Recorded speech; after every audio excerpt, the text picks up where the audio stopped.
एक गर्मी की दोपहर, एक हिरण जंगल में पानी की तलाश में भटक रहा था। आखिरकार उसे एक साफ चमकता हुआ जलाशय मिला। प्यासा और थका हुआ हिरण पानी पीने के लिए झुका। जब उसने ठंडा और ताज़ा पानी पीना शुरू किया तो उसने जलाशय में अपनी परछाई देखी। हिरण ने अपने शानदार सींगों को देखा, जिनकी जटिल शाखाएं ऊपर की ओर मुकुट की तरह फैली हुई थीं। मेरे सींग कितने सुंदर और भव्य हैं, उसने गर्व से सोचा। लेकिन जैसे ही उसकी नजरें उसके पतले दुबले पैरों पर गईं, उसका मन उदास हो गया। ये पैर कितने बदसूरत और कमजोर हैं, हिरण ने अफसोस किया। ये मेरे शानदार सींगों के मुकाबले शर्मनाक हैं। जब हिरण इन्हीं विचारों में खोया हुआ था, तभी एक तेज आवाज ने सन्नाटा तोड़ दिया।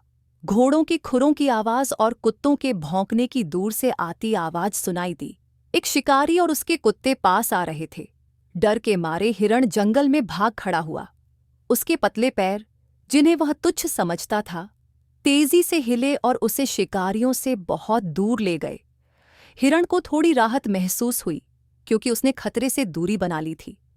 लेकिन जब हिरण घने जंगल से गुजर रहा था, तो एक बड़ा हादसा हो गया।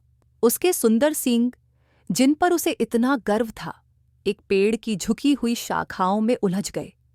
हिरण ने खुद को छुड़ाने की बहुत कोशिश की, जोर से खींचा और छटपटाया। लेकिन जितना वह कोशिश करता, उतना ही ज्यादा वह शाखाओं में फंसता चला गया। इस बीच शिकारी और कुत्ते करीब आते गए। आखिरकार कुत्ते वहां पहुंच गए और हिरण की किस्मत बंध गई।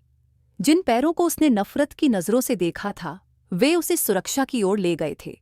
लेकिन जिन सींगों पर उसे गर्व था, वे उसकी हार का कारण बन गए।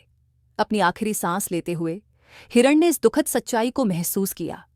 जिस चीज को उसने सबसे ज्यादा महत्व दिया, उसने उसे बर्बाद कर दिया। और जिसे उसने तुच्छ समझा, वही उसकी असली ताकत थी। नीति: हर चमकने वाली चीज सोना नहीं होती।